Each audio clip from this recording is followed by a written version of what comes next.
바꾸시는 하나님, 바꾸시는 하나님이란 제목으로 하나님 말씀 전하겠습니다. 전에 어떤 목사님이 썼던 글이다라고 한번 소개시켜 드린 일이 있는데요. 이 목사님이 어린 아들들의 모습을 보면서 이 성도가 어떻게 살아야 하는가, 이제 그것을 발견했다. 이제 칼럼식으로 썼는데, 이제 두 아들이 있어요. 형이 있고 어린 동생이 있는데, 이제 형과 동생에게 똑같이 아이스크림을 사줬습니다. 근데 나이 차이가 나다 보니까 또 형이 빨리 먹잖아요. 그죠? 다 먹었어요. 다 먹고 이제 동생 것을 뺏어 먹으려고 꾀를 쓰는 거예요. 가위바위보 하자. 가위바위보 하자. 이긴 사람이 한 입씩 먹게 하자. 물론 그 아이스크림은 동생 거. 근데 이제 져주다가, 그쵸? 져주다가 마지막에 이제 한 번 이기고 한 입 크게 먹고, 그죠? 형들이 좀 그런 면이 있잖아요. 입 쓱 닦는 거죠. 동생이 보니까 얼마나 억울해요. 형은 형 거 다 먹고 나는 내 거 형한테 뺏기고. 그래서 울었대요. 큰 목소리로 울었답니다. 그런데 이 목사님 이렇게 보니까 아이가 우는데 방향이 중요하더래요. 방향. 아이가 어느 방향을 향해서 우는가? 아버지가 있는 방향을 향해서 울더라라는 거예요. 형이 밉고 짜증나고 속상하지만 아이스크림을 사줄 능력은 형이 없다라는 것을 동생은 아는 거죠. 거기에 지혜가 있다라는 겁니다. 그런데 우리 그리스도인들도 그래요. 하나님 주신 삶을 살 때 마치 동생처럼 억울하고, 그죠? 빼앗기고, 속상하고, 짜증나고, 부글부글하고, 그럴 때가 참 많이 있습니다. 그때 우리도 울어야죠. 울어야 합니다. 그런데 방향이 중요해요. 어느 방향을 향해서 우는가? 하나님을 향해서 울 때 하나님이 우리를 보시고요. 그게 지혜죠. 세상은 빼앗아만 같이 도로 줄 능력이 없습니다. 우리가 울어야 할 때 운다면 그 방향은 주실 수 있는, 빼앗긴 것을 다시 갚아줄 수 있는, 위로해 줄 수 있고 상처를 싸매어 줄 수 있는 그 하나님을 향해서 울어야 한다라는 거예요.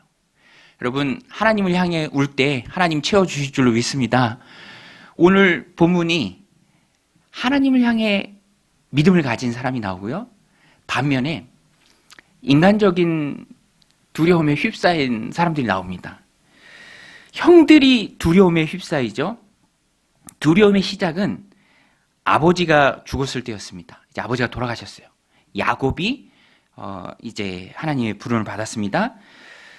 그때 두려운 거예요. 왜 두렵죠? 여러분, 아버지가 돌아가셨는데 형들이 왜 두렵습니까? 인과관계가 분명하잖아요. 요셉한테 몹쓸 일을 했잖아요.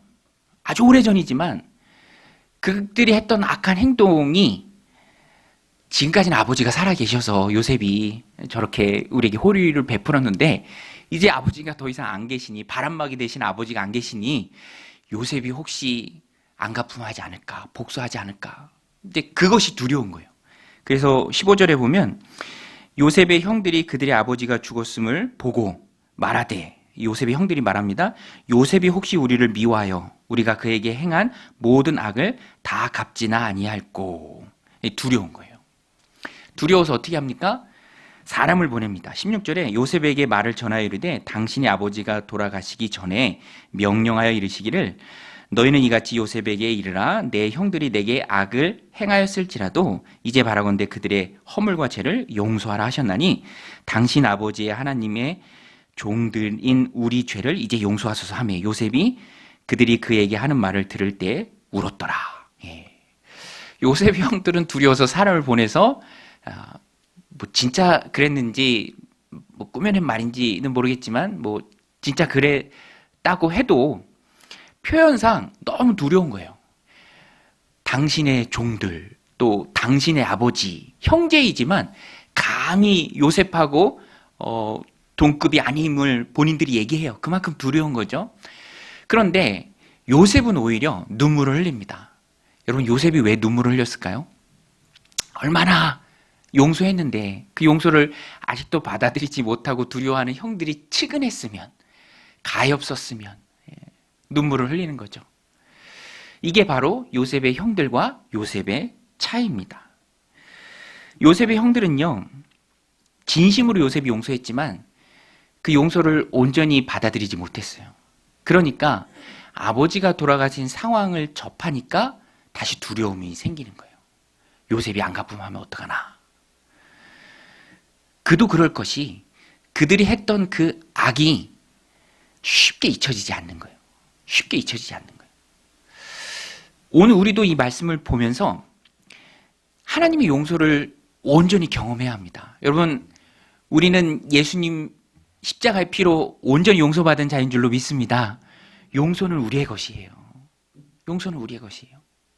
그런데 이 형들은 그렇지 못했습니다. 진정으로 받아들이지 못했어요. 그래서 또 18절에 보면 직접 찾아옵니다. 친히 요셉한테 와요. 18절에 보면 그의 형들이 또 친히 와서 요셉 앞에 엎드려 이르되 우리는 당신의 종들이니이다. 우리는 당신의 종들이니이다. 바람막이 아버지가 이제 안 계시니까 너무너무 두려운 마음에 사람도 보내고 또 스스로를 낮게 칭하고 이제는 요셉에게까지 와서 엎드립니다. 그런데 그 다음이 이제 중요합니다. 그 다음 말씀이 부터가 중요한데 19절에 보면 요셉이 그들에게 이르되 두려워 마소서 내가 하나님을 대신하리까 라고 말하고요. 우리 20절은 같이 한번 읽겠습니다. 시작. 당신들은 나를 해하려 하였으나 하나님은 그것을 선으로 바꾸사 오늘과 같이 많은 백성의 생명을 구하게 하시려 하셨나니. 예. 여러분 여기서 하나님은 어떤 분으로 묘사가 됩니까? 하나님은 오늘 말씀 제목이죠. 바꾸시는 분입니다. 바꾸시는 분. 악을 선으로 바꾸시는 분. 당신들은 나를 해하려 하였으나 하나님은 그것을 선으로 바꾸사. 여러분 하나님은 바꾸시는 분인 줄로 믿습니다. 하나님 바꾸시는 분이에요. 여러분 요셉이 이 고백에 참 우리를 향한 귀한 메시지가 담겨 있습니다. 하나님은 바꾸시는 분이다. 악을 선으로 바꾸시는 분이다. 여러분 요셉에게 행해진 악을 보세요. 오랜 시간이 흘렸지만 형들도 잊지 못할 만큼 그 악이 큰 거였죠. 사랑받는 자녀에서 죽이려고 하고 또 멀리 노예로 팔아버리고 아예 신분을 박탈했습니다. 형들이. 그러니까 그 악이 얼마나 큽니까? 그럼 요셉의 입장에서 얼마나 억울하고 분통이 터지고 속상합니까? 얼마나 절망스럽고 좌절이 됩니까? 신분이 바뀌어도 이렇게 빨리 바뀔 수 있나요?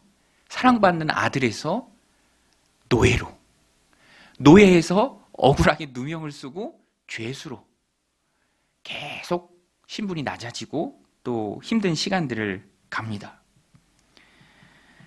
왕의 죄수가 갇히는 감옥에 갇히죠. 그런데 이런 악이요, 하나님이 섭리하셨을 때 하나님의 선으로 바뀝니다. 마침 팔렸던 주인이 보디발이고요. 시위대장 보디발, 바로의 시위대장. 그리고 거기서 누명을 쓰지만 신실하게 행했을 때 누명을 쓰지만 왕의 신하들이 갇힌 감옥에 갇히고요. 그러니까 하나님께서 그의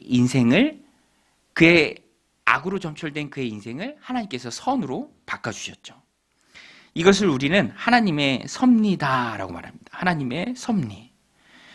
여러분, 우리는 하나님의 섭리 가운데 있어요. 그래서 그 하나님의 섭리 가운데 하나님이 악이라 할지라도 그것을 선으로 바꾸십니다. 로마서 8장 28절처럼 모든 것이 합력하여 선을 이룬다.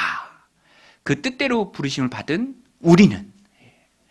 그래서 우리는 이 말씀을 적용할 때 하나님의 섭리가 있음을 알고 오늘 요셉이 형들을 용서하는 그 모습처럼 관용하고 또 용서할 수 있어야 합니다. 섭리를 믿고 용서할 수 있어야 돼요. 우리 한번 따라 세우겠습니다. 섭리를 믿고 용서하자. 여러분, 용서하는 여러분들이 다 되시길 바랍니다. 섭리가 있기 때문에 용서하는 거예요. 하나님이 내 삶을 붙드시기 때문에. 사람을 보면 화나죠. 속상하죠. 그러나 하나님 때문에 용서할 수 있다라는 것입니다. 요셉을 보면 사실 용서하기 어려운 일이잖아요. 그렇죠? 그리고 요셉은 얼마든지 갚아줄 수 있는 힘이 있습니다. 그럼에도 불구하고 요셉이 용서해요. 여러분, 그 이유가 뭔지 아세요? 요셉이 착해서, 단지 착해서 복수를 안 한 게 아니라 오늘 말씀에 잘 나오는 것처럼 요셉은 그 믿음의 뿌리를 하나님에게 두었어요.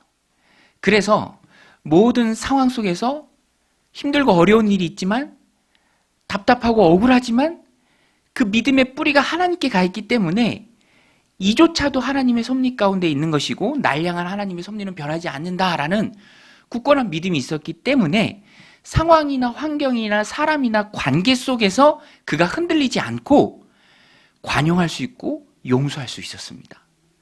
복수하지 않았어요. 갚아주지 않았습니다. 화나지만 화나는 그대로 하지 않았어요. 오히려 선하게 바꾸시는 그 하나님을 경험하고 오늘 요셉이 19절에 보면 이렇게 고백을 하죠. 우리 19절 말씀도 같이 한번 읽겠습니다. 시작. 요셉이 그들에게 이르되 두려워하지 마소서 내가 하나님을 대신하리이까. 예. 내가 하나님을 대신하리이까. 그러니까 요셉은요 자신의 역할과 하나님의 역할을 잘 알고 있었습니다. 하나님께 뿌리 박은 인생이 바로 요셉이었어요. 하나님께 뿌리 박고 하나님을 동력으로 신앙생활을 하고 하나님 주신 삶을 살아갈 때 뭐 세상이 덧없어지는 것이죠. 예, 세상이 덧없어지는 거예요. 왜냐하면 나와 함께 하신 하나님이 크고 하나님이 내게 주신 은혜가 너무 크니까 얼마든지 넘길 수 있다라는 거예요. 전에 저희 아이가 제가 그런 예와 자주 말씀드리는데 어렸을 때 아이들이 아빠 나랑 놀아줘. 안 놀아주면 어린이집에서 뭐 받은 거 아빠 못 갖고 놀게 할 거야. 아빠 실로폰 못 치게 할 거야. 저는 그 실로폰 별로 치고 싶은 마음이 없거든요. 왜냐하면 내가 소유하고 공유하고 누리고 하는 그 세계 속에서 뭐 아이가 조건으로 거는 그것은 굉장히 작은 겁니다. 뭐 과자 안 줄 거야. 그리스도인의 삶이 그래요. 내가 누리는 하나님이 너무 커요. 너무 좋으신 분이에요. 너무 선하신 분이에요. 은혜를 충만히 부어주시는 분입니다. 그러니까 세상을 살아가면서 당하는 그 일이 나를 압도하지 못해요. 그냥 넘길 수 있는 거죠. 그 일이 내게 큰 상처를 주지 못합니다. 왜냐하면 내가 소유한 하나님이 너무 크시기 때문에. 마태복음에 나오는 감추인 보화 천국 비유가 그거잖아요. 밭에 보니까 보화가 감춰져 있는 거예요. 그 밭에. 근데 당시의 법은 밭을 소유해야 그 밭에 있는 보물도 그의 소유입니다. 도덕적으로 접근하는 게 아니에요. 밭을 소유하면 무조건 그 밭에 있는 모든 게 그 사람의 소유예요. 그러니까 있는 소유를 다 팔아서 그 밭을 사는 거예요. 모르는 사람은 어리석다고 얘기합니다. 아이 그 밭을 뭐하러 사느냐. 가치도 없는데. 그런데 거기에 보화가 있거든요. 우리가 소유한 천국이 하나님의 나라가 하나님 그분이 너무너무 귀한 분이고 소중한 분이고 그래서 우리는 소유를 팔아서 밭을 살 수도 있을 만큼 세상이 덧없어진 존재가 바로 우리입니다. 그리스도인들이죠. 뭐 저녁을 이렇게 제대하는 걸 좀 비유해도 아무리 힘들게 군생활을 한 사람도요 이제 저녁할 때가 되면요 마음이 유해집니다. 다 이제 품어줘요. 그리고 뭐 잘못한 사람한테 미안하다고 또 얘기하고 또 자기가 가지고 있는 것들 나가선 쓰지 않은 것들 다 후하게 나눠주고. 왜냐하면 밖으로 나간다는 그 기쁨이 너무 크니까 얼마든지 하죠. 얼마든지. 근데 우리 그리스도인의 삶이 그래야 하고요. 오늘 요셉이 그것을 우리에게 보여주고 있습니다. 내가 하나님을 대신하리이까. 그것은 하나님의 일이고 나의 역할은 용서하고 관용을 베푸는 것입니다. 그러니까 막 자기 앞에 넙죽 엎드리고 막 두려워 아버지 돌아가셨다고 두려워하는 형들 보며 측은한 마음으로 눈물을 흘리는 거죠. 그 눈물은 그의 인생이 하나님께 깊이 뿌리 박았다라는 증거예요. 흔들리지 않는 믿음입니다. 세상이 덧없어지는 거예요. 여러분 우리가 어디를 향해서 얼굴을 대하고 있습니까? 여러분 우리가 어디를 향해서 귀를 열고 있나요? 내가 무엇을 보고 있습니까? 어떤 음성을 듣고 있나요? 세상을 향해서 귀가 열리면 하나부터 열까지 다 걸려요. 다 속상한 거고 다 억울한 거고 다 싸워야 하고. 그러나 우리의 마음이, 우리의 얼굴이, 우리의 귀가 하나님을 향해서 열린다면, 내가 소유한 그 천국의 기쁨을 진정으로 내가 누린다면 세상의 것은 아주 작아지는 거예요. 미안하다고 하면, 죄송하다고 넙죽 엎드리면 치근해서 눈물을 흘릴 수밖에 없는 존재가 바로 그리스도인이다라는 거예요. 오늘 요셉이 그것을 우리에게 잘 보여주고 있습니다. 이삭의 우물 보세요, 여러분. 제가 굉장히 좋아하는 그 스토리예요, 이삭의 우물. 이삭이 열심히 우물을 팝니다. 여러분, 팔레스타인 지형은요, 우리나라는 아무데나 파면 지하수 펑펑 나오잖아요. 근데 팔레스타인은 안반이고 판다고 해서 나오지도 않습니다. 우물이 귀해요. 그런데 이삭이 우물 파니까 그랄의 목자들이 그 자기 거다 빼앗아 갑니다. 그런데 이삭이요, 그냥 줘버려요. 처음에 애색, 다툼이란 뜻의 애색 줘버리죠. 그 다음에 또 파는데 또 물이 나와요. 그 다음에 또 뺐죠. 그 다음에 신나, 그것도 다툼. 그 다음에 세 번째 팠을 때는 저 그랄의 목자들도 양심이 있는지 빼앗진 않아요. 그때 르호봇이라고 이름을 짓죠. 넓음. 이삭이 착해서 혹은 못나서 바보 같아서 그랬을까요? 저는 그렇게 생각하지 않습니다. 어디를 파든 하나님 또 우물 나게 하실 거다. 굳이 뭐 이런 거 갖고 다투냐. 줘버리고 나는 또 파고 또 얻는다. 나중에는 그랄의 왕이 군대 장관 대동하고 와서 넙적 엎드립니다. 화침 맺자고. 당신 하는 거 보니 하나님이 당신과 함께 하십니다. 야곱이 그와 같은 삶을 살았고요. 오늘 우리도 그와 같은 삶을 살아야 합니다. 그래서 어디에 뿌리를 내리는가가 중요해요. 어디에 뿌리를 내리는가. 어디에 뿌리를 내리는가. 여러분, 우리는 우리의 인생을, 믿음을 어디에 뿌리를 내려야 합니까? 요셉처럼 하나님께 뿌리를 내려야 합니다. 하나님께 뿌리를 내리는 저와 여러분들의 신앙이 되시길 주님의 이름으로 축원드립니다. 하나님께 뿌리를 내려야 돼요. 세상에 뿌리를 내리고 상황에 뿌리를 내리면, 형들 보세요. 형들은요, 상황에 뿌리를 내렸어요. 아, 우리 아버지. 요셉이 그래도 아버지 있는 동안에는 우리 함부로 하지 않겠지. 그 아버지 영원히 삽니까? 아버지 돌아가시잖아요. 아버지 돌아가시면 어떡할 거예요? 아버지 돌아가시니까 막 두려움에 떨잖아요. 상황에 뿌리를 내린 신앙은요, 상황이 바뀌면 그때부터 또 흔들리기 시작하는 거예요. 상황은 급변합니다. 바뀔 때마다 그럴 수는 없잖아요. 그래서 15절 말씀 보면, 우리 15절 같이 한번 읽겠습니다. 시작. 요셉의 형제들이 그들의 아버지가 죽었음을 보고 말하되 요셉이 혹시 우리를 미워하여 우리가 그에게 행한 모든 악을 다 갚지나 아니할까 하고, 우리가 그에게 행한 모든 악을 다 갚지나 아니할까 하고. 보세요. 상황에 뿌리를 내리면, 아버지 돌아가시면 상황이 바뀌었으니까 또 두려움에 휩싸이고 맙니다. 믿음과 신앙은 상황에 뿌리를 내리면 안 됩니다. 그것은 지나가는 거예요. 바뀝니다. 믿음의 뿌리는, 우리 인생의 뿌리는 하나님께 내려야 돼요. 상황에 뿌리 내리면 바뀔 때마다 힘들지만 하나님의 섭리, 그 하나님께 뿌리를 내리면 바뀔지라도예요. 바뀔지라도. 상황이 바뀔지라도 흔들리지 않습니다. 요셉 보세요. 아들로 있을 때나, 그죠? 노예로 있을 때나, 죄수로 있을 때나, 지금 애굽의 총리로 있을 때나 그의 인생에 변함이 없습니다. 낮아졌을 때에도, 억울한 일을 당했었을 때에도, 높아졌을 때에도 복수하지 않아요. 하나님께 뿌리를 내리고 하나님을 누리고 있고 하나님과 함께하는 인생이 되었기 때문이죠. 섭리에 뿌리를 내리면 기대하게 됩니다. 왜냐하면 하나님은 어떤 분이라고 하셨죠? 오늘 말씀 제목. 하나님은 여러분, 하나님 바꾸시는 분인 줄 믿습니다. 그럼 기대해야 돼요. 여러분, 지금 힘듭니까? 아주 어렵게 하는 사람이 있습니까? 정말 어려운 상황 가운데 처해 있습니까? 하나님은 바꾸시는 분인 줄로 믿습니다. 그럼 바꾸실 하나님을 기대해야죠. 바꾸실 하나님을 기대해야 돼요.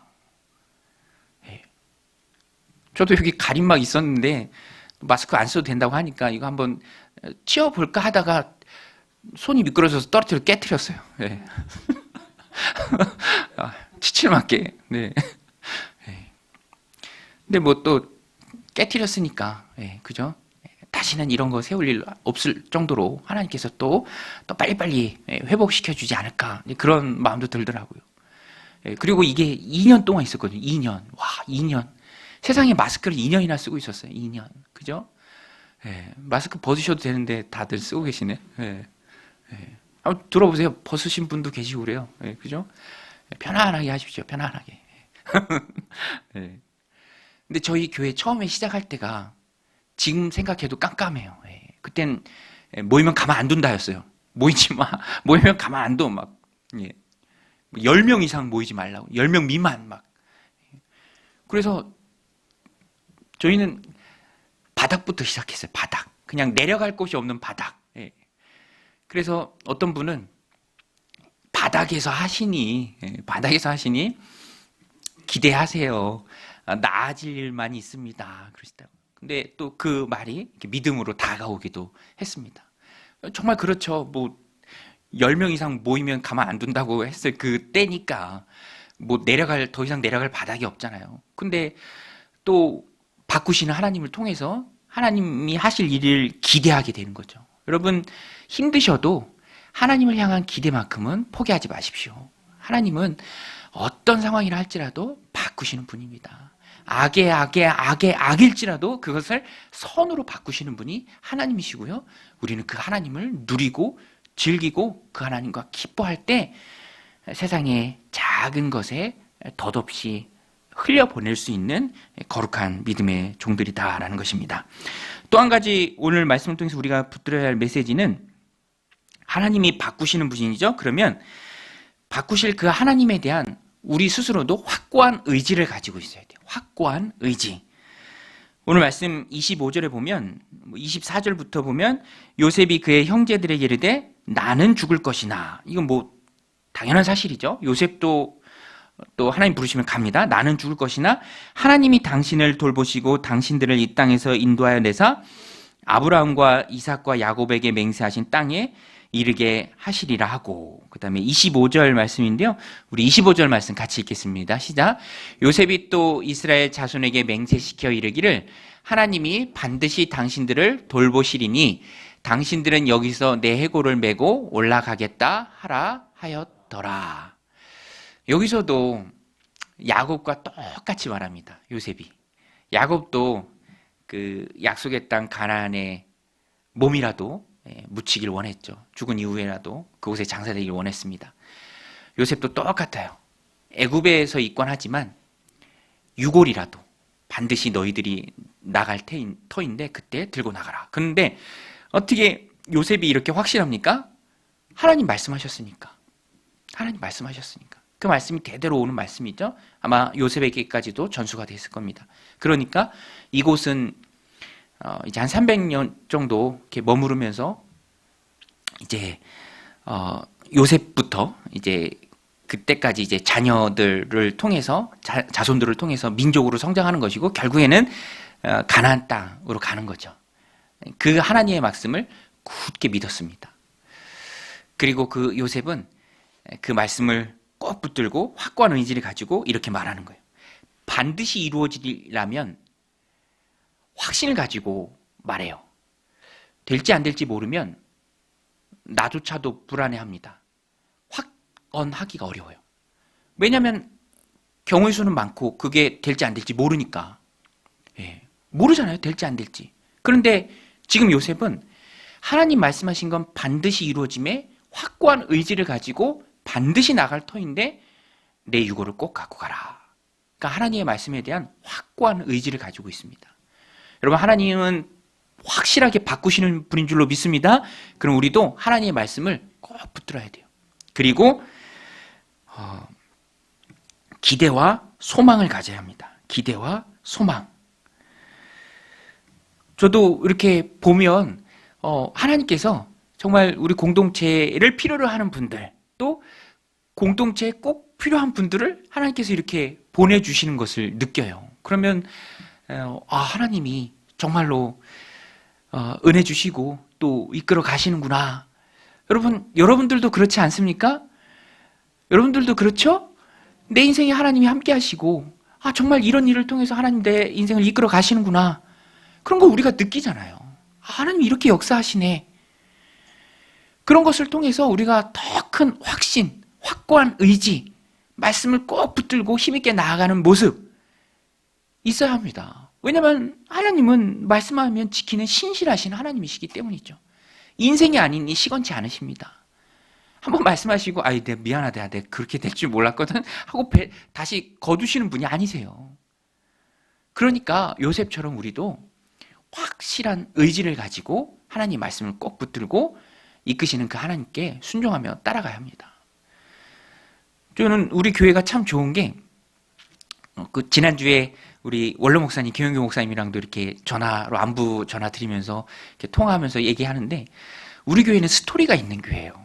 우리 홈페이지 가보셨나요? 거기 스토리가 이제 쫙 써 있습니다. 스토리가 있잖아요. 저는 누군가에게 교회를 소개할 때 그 스토리를 소개하는 게 너무 좋아요. 갑자기 어느 순간 뜬금없이 이렇게 생긴 교회가 아니라 이곳에서 시작됐던 그 정육교회가 시간이 지나서 또 이곳에서 똑같은 날 그렇게 설립된 귀한 교회입니다라고 그 스토리를 말하는 그 자체가 너무 좋은 거죠. 여러분, 역사성 전통은요, 너무너무 귀한 거예요. 거기에 또 하나님을 향한 하나님이 이끄시는 모습을 우리가 볼 수 있습니다. 야, 하나님이 이렇게 신실하게 또 이끄시는구나. 그러면서 앞으로의 일에 대한 기대와 소망이 생기는 거예요. 지나온 날들을 바라보면서 현재에 누리는 하나님을 경험하고 이끄시는 하나님을 체험하고 앞으로에 대한 또 기대와 소망도 생기는 것이죠. 그래서 우리는 하나님의 말씀을 굳건히 붙들고요, 기대와 소망을 가지고 있어야 돼요. 기대와 소망, 하나님 하신 일에 대한 기대와 소망. 하나님은 바꾸시는 분이니까. 그래서 요셉은요, 반드시 이루어질 줄을 믿고, 너희들, 나는 오늘 죽지만, 나는 오늘 떠나갔지만 하나님 반드시 출애굽하게 하실 터이니 그때 내 유고를 꼭 가지고 가라. 이 마음이 있어야 합니다. 이 마음이. 여러분, 하나님은 하나님의 일을 꼭 이루실 줄로 믿습니다. 그것이 내 인생의 역사고요, 내 삶의 증거고요, 오늘도 내가 경험하는 것이고요, 앞으로도 경험할 것입니다. 그래서 기대와 소망을 가져야 돼요. 여러분, 기대와 소망이 얼만큼 중요한 줄 아세요? 예수님이요, 나사렛에서는요, 많은 기적을 일으킬 수가 없었어요. 이유가 뭡니까? 거기는 회의적인 분위기가 만연했어요. 예수님이 요셉과 마리아의 아들 아니냐, 저 형제들 누이들 다 우리랑 같이 있지 않느냐, 목수일을 하던 청년 아니냐. 그 예수님도 이상히 여기시고, 거기서는 영어 성경에 보면 he couldn't, 기적을 일으킬 수가 없으셨다. 너무 이상한 표현이잖아요. 회의적인 분위기가 그래서 나쁜 거예요. 우리는 기대해야 합니다. 여러분, 가데스 바네아에서 이스라엘 백성들이 그렇게 출애굽했을 때 하나님이 약속하시고 기적을 많이 체험했어도 불구하고 거기서 뭐라고 말합니까? 우리는 메뚜기다. 우리 다 죽고 자녀들도 다 사로잡히고 포로가 될 것이다. 근데 하나님 그때 뭐라고 말씀하십니까? 내 귀에 들린 대로 해줄게. 되게 두려운 말씀이에요. 여러분, 우리가요, 말하는 게요, 정말 하나님이 다 들으신다라고 생각을 해야 돼요. 그래서 말부터 항상 그 안에 기대와 소망, 바꾸실 하나님, 이루실 하나님, 역사하실 하나님에 대한 기대와 소망을 담아서 말해야 합니다. 여호수아 갈렙이 뭐라고 얘기했어요? 그들의 신은 그들에게서 떠났다. 하나님 우리와 함께 계시니 그들은 우리의 밥이다. 여호수아 갈렙 했던 말 그대로 그 둘에게 이루어졌습니다. 다른 사람들 다 죽을 때도 약속의 땅 가나안에 들어갔죠. 2023년 새해를 시작하면서 우리가 이 마음을 꼭 붙들고 있어야 합니다. 요셉을 보세요. 하나님의 말씀 반드시 이루어진다. 수백 년 후지만 반드시 이루어진다. 그때 내 유고를 꼭 가지고 가라. 정말 하나님께 뿌리 내린 귀한 신앙의 고백입니다. 오늘 매일 성경 본문이 그거였죠. 구하라, 찾으라, 두드리라. 다 미래형이에요. 구하라, 찾으라, 두드리라. 그럼 어떻게 됩니까? 얻고 찾고 열릴 것이다. 이 얼마나 주님의 귀한 말씀입니까? 여러분, 우리가 구하고 찾고 두드릴 때 우리가 얻게 되고 찾게 되고 열릴 줄로 믿습니다. 항상 우리의 신앙을 기대와 소망을 담아서 바꾸신 하나님, 역사하신 하나님, 그 하나님을 기대하며 살아가는 믿음의 백성들이 다 되시기를, 그래서 모든 두려움을 이겨내는 거룩한 주님의 종들이 다 되시기를 주님의 이름으로 축원드립니다. 우리